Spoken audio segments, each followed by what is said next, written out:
The crystal wine glass trembled slightly in my hand as I listened to my husband Tom brag to his family about his latest investment success.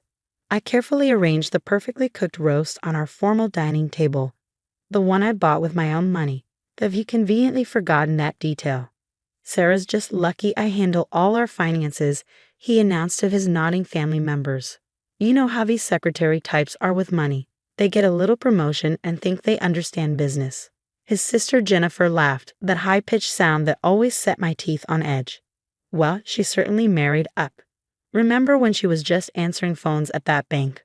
I smiled serenely as I poured more wine for my mother-in-law Barbara, who was wearing the designer dress I'd gifted her last Christmas.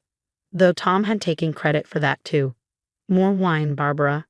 Oh yes, dear. She patted my hand condescendingly. You know, Sarah, you really should let Tom handle everything. Men just understand these things better. My Harold always said women shouldn't worry their pretty heads about finances. If they only knew. I've been watching Tom's financial manipulations for months now, carefully documenting every transaction, every hidden account, every business dinner that somehow always included his young assistant Jessica. My position as CEO of one of the largest financial institutions in the city had its advantages. Advantages my dear husband had no idea about. Sarah's great with the small stuff, Tom continued, gesturing with his wine glass. Running the household, organizing dinner parties. But the big decisions, well, that's why she has me. I placed the last dish on the table and took my seat, smoothing my Chanel dress. Another purchase Tom assumed he'd funded. The roast looks lovely, doesn't it?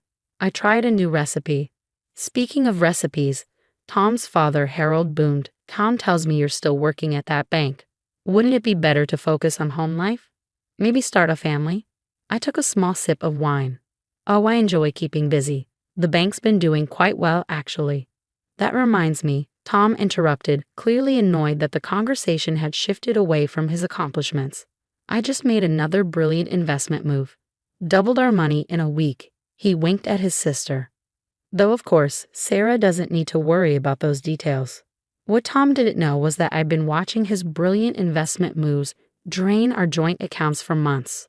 Or rather, what he thought were our joint accounts. The real money, my money, was safely tucked away where he couldn't touch it. Every time he bragged about his financial acumen, I documented it. Every time he belittled my career, I added it to my growing file. Tell them about your promotion, dear, I suggested quietly, knowing exactly what he'd say. Oh, that's right, Tom grinned broadly. Senior VP of Operations, though honestly, the title's just a formality. I've been basically running things for months. I suppressed a smile, thinking of the board meeting I had scheduled for tomorrow morning. Tom had no idea that his promotion was actually part of an internal investigation I'd initiated months ago. As CEO, I had to maintain certain standards of integrity, after all. Sarah, the potatoes are a bit dry, my mother-in-law commented. Perhaps if you spent more time practicing your cooking instead of playing at being a businesswoman. You're right, Barbara, I agreed pleasantly. Practice makes perfect. Just like the practice I had documenting Tom's creative accounting at work, his unauthorized loans from company accounts, and his interesting habit of creating shell companies with company funds. The dinner continued with its usual pattern, Tom bragging, his family fawning, and me playing the role of the quiet, supportive wife. They never questioned why we lived in such a luxurious home on what they thought was just Tom's salary.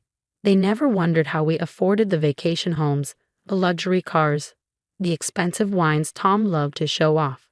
Oh, Sarah, Jennifer called as I cleared the plates. Tom mentioned you might need help with the household accounts. I'd be happy to show you how to budget properly. That's very kind, I replied, stacking the Wedgwood china I'd inherited from my grandmother. But I think I'm managing. Managing to spend my money, you mean, Tom joked, earning more laughter from his family. Good thing I keep the important accounts separate. If he only knew how separate our accounts really were. I'd been quietly monitoring his secret account at my bank for months. The one he thought I knew nothing about. The one where he'd been funneling company funds, preparing for what he probably thought would be a clean getaway with Jessica. Later that night, after his family had left and Tom had retreated to his study to make another of his late-night business calls, I sat in my home office reviewing the final documentation for tomorrow's board meeting. Everything was in place. The audit trails, the transaction records, the surveillance photos of Tom's business dinners, and of course, the complete record of his offshore accounts. My phone buzzed with a text from Jessica, Tom's assistant. Meeting still on for tomorrow? Everything's ready? Yes, I replied. Everything's perfect. What Tom didn't know was that Jessica wasn't just his assistant. She was my head of internal security, placed there specifically to monitor his activities. Every flirtatious email, every inappropriate touch, every questionable transaction had been carefully documented. I heard Tom laughing in his study, probably on the phone with one of his cronies, bragging about his latest financial conquest. Let him laugh. Tomorrow would be soon enough for revelations. My phone buzzed again, this time with a message from my CFO. Final audit report complete. It's worse than we thought. Perfect, I replied. See you at tomorrow's board meeting. I closed my laptop and prepared for bed, maintaining the facade of the dutiful wife one last time. Tomorrow, Tom would learn exactly what kind of secretary he'd married. Tomorrow, he'd discover what happens when you underestimate a woman who worked her way up from answering phones to running the entire bank. Tomorrow, he'd learn that sometimes the quiet ones are the ones you should watch out for. As I laid in bed, listening to Tom's muffled voice still chattering away in his study, I thought about the journey that had brought me here. 15 years ago, I really had started as a secretary at the bank. I'd watched, learned, worked harder than anyone else, earned my MBA at night while Tom complained about my hobby, and steadily climbed the corporate ladder while maintaining the image of the supportive wife his family expected. Tom had never questioned why I stayed at the same bank all these years. He'd never wondered why I didn't seem bothered by his controlling attitude toward our finances. He'd never even asked about my actual position at the bank, happy to assume I was still just a glorified secretary who'd gotten lucky with a few promotions. Tomorrow, everything would change. The board meeting was scheduled for 9 a.m. sharp. Tom's promotion announcement was on the agenda, along with a few other surprises he wasn't expecting. I smiled in the darkness, thinking about the security footage from his favorite restaurant, the credit card statements showing purchases from Tiffany's, certainly not for me, and the detailed records of his creative accounting. Sometimes the best revenge isn't about getting even. It's about being patient, being prepared, and being underestimated. My phone buzzed one final time. A message from Barbara. Thank you for dinner, dear. Though next time, do try harder with the potatoes. A wife should know how to cook properly. I saved the message to my evidence folder, then set my alarm for 6 a.m. Tomorrow would be a busy day, and I wanted to make sure I didn't miss a moment of it. The last thing I heard before drifting off to sleep was Tom's voice, still bragging in his study, still convinced he was the smartest person in the house. Let him have this one last night of feeling superior. Tomorrow would change everything. And the best part, he'd never see it coming. The next morning, I arrived at the bank's headquarters at my usual time, 7 a.m. sharp. The early morning light glinted off the building's glass facade as I pulled into my reserved parking spot, the one marked CEO that Tom had never noticed during his occasional visits. Tom had left earlier, excited about his promotion announcement. He kissed my cheek, reminding me to try not to spend too much today, honey. I'd smiled and waved goodbye, watching him drive off in the luxury car I'd bought him last Christmas. Jessica met me at the elevator, tablet in hand. Everything's ready, she reported professionally. The board members have all arrived early as requested, and the audit team has prepared their presentation. And Tom? In his office, preparing his acceptance speech, he's been practicing all morning. She smirked slightly. He's also made dinner reservations for tonight at Le Cirque. Table for 2, and I don't think the second seat was meant for you. I nodded, stepping into my corner office with its sweeping city views. Make sure security is ready. I expect things might get emotional. At 8:55 a.m., my assistant Bradley knocked on my door. They're all assembled in the boardroom, Mrs. Chen, including Mr. Chen. I gathered my files and straightened my Armani suit, another purchase Tom assumed came from his money. Time to get this started. The boardroom fell silent as I entered. Tom sat near the middle of the long table, practically bouncing with excitement. He'd never attended a board meeting before, and clearly thought this was his moment of triumph. Sarah? His voice carried a note of confusion. What are you doing here? The secretaries usually just leave the coffee. I took my place at the head of the table, noting how several board members were hiding smiles behind their hands. Actually, Tom, I called this meeting.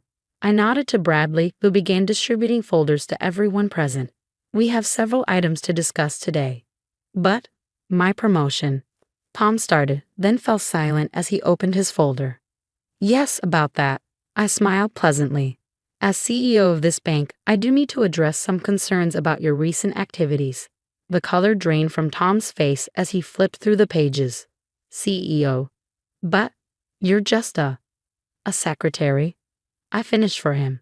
That was quite a few promotions ago, dear, though you never did ask about my actual position here. Too busy managing our finances, I suppose. The board members watched with varying degrees of interest as Tom continued to stare at the documentation in front of him. Photos of his dinners with various women, detailed records of his unauthorized transfers, copies of emails outlining his plans to embezzle funds. It was all there. This is a mistake, he stammered. I can explain. Oh, I'm sure you can, I agreed. Just like you can explain the offshore account you opened last month. Or perhaps you'd like to explain the shell companies you created using bank funds? The same funds you've been bragging about to your family as your brilliant investment moves. Tom's face had gone from pale to slightly green. How did you? No. I finished for him again. Tom, I don't just work here. I am controlling interest in this bank. Those accounts you thought were so cleverly hidden, they're at my bank. Those investment moves you were so proud of?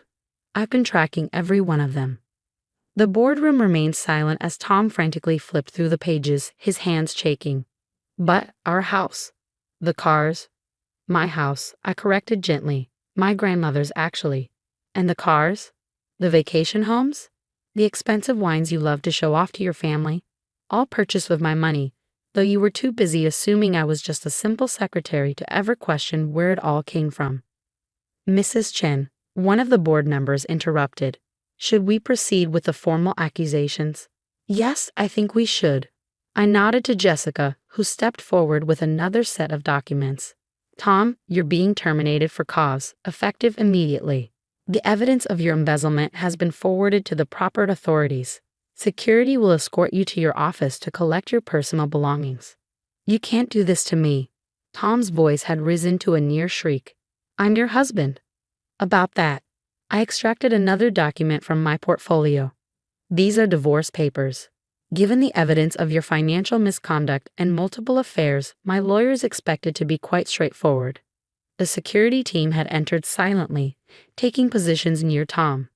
He looked around wildly, seemingly noticing for the first time that everyone in the room knew exactly who I was and who he wasn't. My family? They'll never believe. Oh, I took care of that too. I pressed a button on my phone. Bradley? The boardroom screen lit up with a video feed. In the bank's main reception area, Tom's entire family sat watching a similar presentation of his activities. I'd invited them to witness this moment, though they thought they were here to celebrate his promotion. They're seeing everything, Tom. The embezzlement, the affairs, the lies. They're learning that all those gifts you took credit for, the vacations you claimed to pay for, that was all me. They're discovering that their son, their brother, their golden boy is nothing but a fraud. Tom slumped in his chair, defeated. How long have you known? About your affairs? Your secret account? Your plans to leave with what you thought was your money? I closed my folder calmly. From the beginning, Tom. I'm the CEO of a bank. Did you really think I wouldn't notice? Security stepped forward, ready to escort him out. One more thing, I added. Remember last night's dinner? When you all laughed about me being just a secretary who got lucky? When your mother complained about my cooking and suggested I focus on being a better wife? Tom nodded numbly. I've arranged a special lunch today. Your family will be dining in the executive dining room as my guests. I thought they might enjoy seeing where their simple secretary daughter-in-law actually works. Though I apologize in advance if the potatoes aren't up to your mother's standards. As security led Tom away, I could hear the commotion from the reception area where his family was witnessing his disgrace. Barbara's wails of "how could you?" mingled with Jennifer's shocked gasps and Harold's angry denunciations. Mrs. Chen, Bradley appeared at my elbow. Your in-laws are quite distressed. Shall I cancel lunch? No, I smiled, gathering my papers. I think it's time they learned exactly who they've been looking down on all these years. And Bradley, make sure to serve potatoes with lunch. I want them cooked perfectly. The aftermath was everything I'd anticipated. Tom's arrest made headlines in the financial papers, though the bank's stock actually rose when it was revealed how quickly we caught and stopped his embezzlement attempts. His family's social standing crumbled as their years of boasting about Tom's financial genius came back to haunt them. Barbara tried to call several times, alternating between apologies and accusations. I had my assistant send her a lovely gift basket with a note. Sorry about the potatoes at that last dinner. I've been too busy running my bank to perfect my cooking. Jennifer's attempts to explain away her years of condescension fell flat when I donated a significant sum to her children's private school, in my name alone. The school board promptly renamed the science wing after me, much to her mortification. Tom's final text message came the day before his criminal trial. I never knew who you really were. No, I replied, you never bothered to ask. 6 months later, I hosted a dinner party in my home, my grandmother's home that had never belonged to Tom at all. As I moved among my guests, many of them the same board members who had witnessed Tom's downfall, I overheard snippets of conversation about the bank's record profits under my leadership. My phone buzzed with a news alert. Tom had accepted a plea deal. He would serve 5 years for embezzlement, followed by supervised release. His assets, what few were actually his, would be forfeited. I smiled, thinking of the safe in my office that still held all the documentation of his crimes. I'd kept everything, just as I'd kept the video of that final board meeting, not out of bitterness or revenge, but as a reminder that sometimes the quietest person in the room is the one you should watch most carefully. That evening, I received one final text from Barbara. I should have paid more attention to who you really were instead of who we assumed you were. Yes, I replied, you should have. By the way, I've perfected my potato recipe. Such a shame you'll never get to try it. The bank's success continued to grow, and occasionally I would hear rumors about Tom. He tried dating after his release, but it seemed women were hesitant to get involved with a convicted embezzler who lived in a rented room and worked as a junior bookkeeper, the only job he could get with his record. Sometimes, when I'm working late in my corner office, I think about that last dinner party, about Tom's bragging and his family's condescension. The signs of who I really was had been there all along: the house, the cars, the lifestyle they'd attributed to Tom's fictional financial genius. They just never thought to question their assumptions about the quiet secretary who'd married into their family. They'd never imagined that sometimes the best revenge isn't in getting even. It's in letting people's own arrogance blind them until it's too late. 5 years after Tom's conviction, I received an invitation to speak at a women's business leadership conference. The topic wasn't about revenge or justice or even success. It was about the importance of being underestimated. Sometimes, I told the audience, the greatest power lies not in proving people wrong, but in letting them be wrong until the right moment. And sometimes, the perfect revenge isn't about getting even. It's about revealing who you were all along. After my speech, a young woman asked me the secret to my success.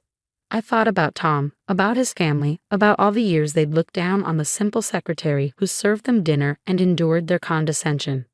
Pay attention, I told her.